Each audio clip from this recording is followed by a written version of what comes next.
The Silk Road is a marvelous historical trade route, connecting the East with the West, and is a tourist route that attracts numerous tourists.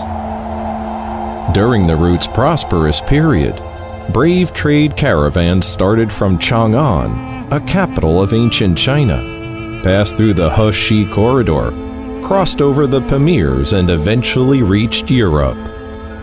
The Silk Road in Gansu Province is over 1,600 kilometers long and accounts for 1/4 of the entire Silk Road in length. Also, there are numerous historical relics and varied landforms here. So Gansu is called the golden part of the Silk Road. Passing by Tianshui and Pingliang, two major portals along the Silk Road, travelers move westward, passing by Lanzhou, Wuwei, Jinchang, Jiangye, Jiuqian, and Jiayuguan, and reach Dunhuang, these famous historical and cultural cities being linked like a string of pearls. Tianshui is the cradle of the Chinese nationality, where Chinese people multiplied and grew civilized.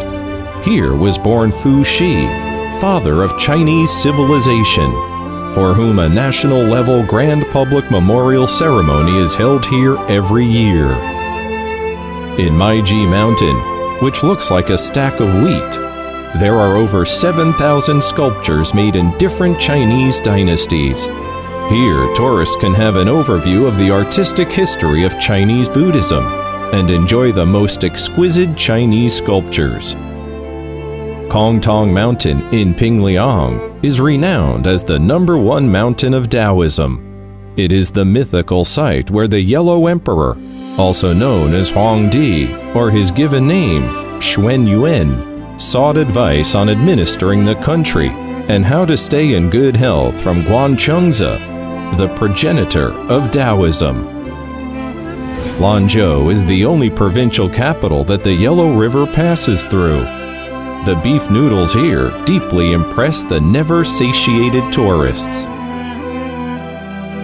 The beef noodles, the Xinqiang Opera,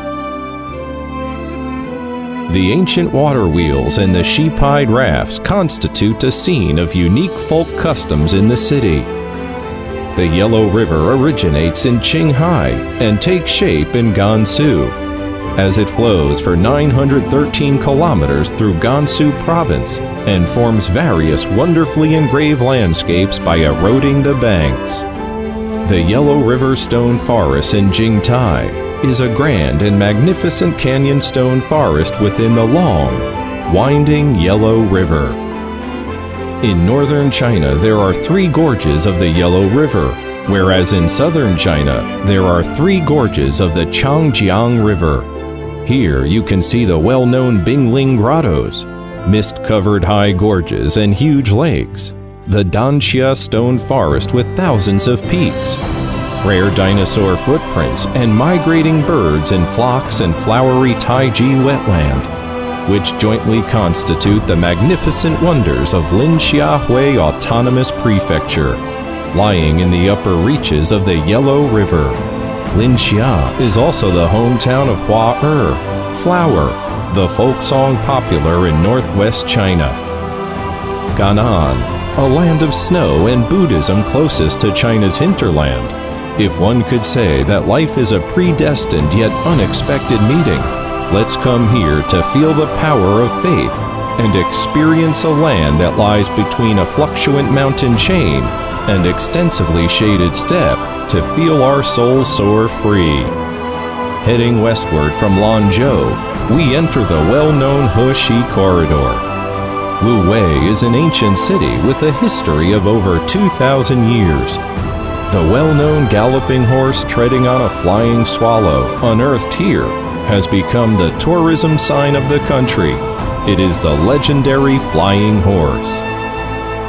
The Baita Temple in Wuwei witnessed the history that Tibet was included in China. The sea of fragrant lavenders and the mysterious Lichuan culture make Jinchuan China's nickel capital, the most romantic tourist destination along the Heshi Corridor. Without a look at the snow on top of Qinlian Mountain, you may mistake Ganzhou for a place in the south of the Yangtze River. These two poetic lines talk about Zhangye, an oasis in the Gobi Desert, which is well known for its colorful rock mountains in the Zhangye Danxie Landform Geological Park, one of the world's top 10 geographic wonders. In addition, in Zhangye, there is the largest and oldest royal stud farm in Asia. In ancient times, there were flying apsaras, and in modern times, there is the aerospace industry. This makes a vivid description of Jiuqian. Jiuqian, a city closely related to alcohol. Huo Qubing, a senior general during the Han Dynasty, poured the liquor granted by the emperor into a spring and drank it with his warriors. Since then, the city has been called Jiuqian. If one heads westward along the Heshi Corridor, one can see the ancient Silk Road and the Great Wall, which meet at the foot of a snow-capped mountain in Jiayuguan. If Dunhuang can be called the crossroad where the world's four major cultures meet, the Mogao Grotto should be called a sacred cultural temple of humanity. The Mogao Grottos consist of over 700 caves, over 2,400 sculptures, 4,500 square meters of wall paintings, and over 50,000 Dunhuang documents, constituting a Buddhist paradise in the oasis of the Gobi Desert. Here we have a travel back to 2,000 years ago. The wonderful architecture and decorations, together with the beacon towers along the pass, encourage one to strike up a vivid dialogue with history. The long winding camel caravans, the never-ceasing crescent spring, and the wonderful great Yardan landform are all breathtaking. The once difficult journeys and treks along the Silk Road have become past memories. The Baolan high-speed rail has solved the last kilometer problem for China's high-speed rails traversing from east to west, forming a high-speed rail Silk Road in western China. Perceiving 1,000 years at one step, covering 10,000 li at a glimpse, the once arduous trek and trudging journey on the Silk Road has become memory of yesterday.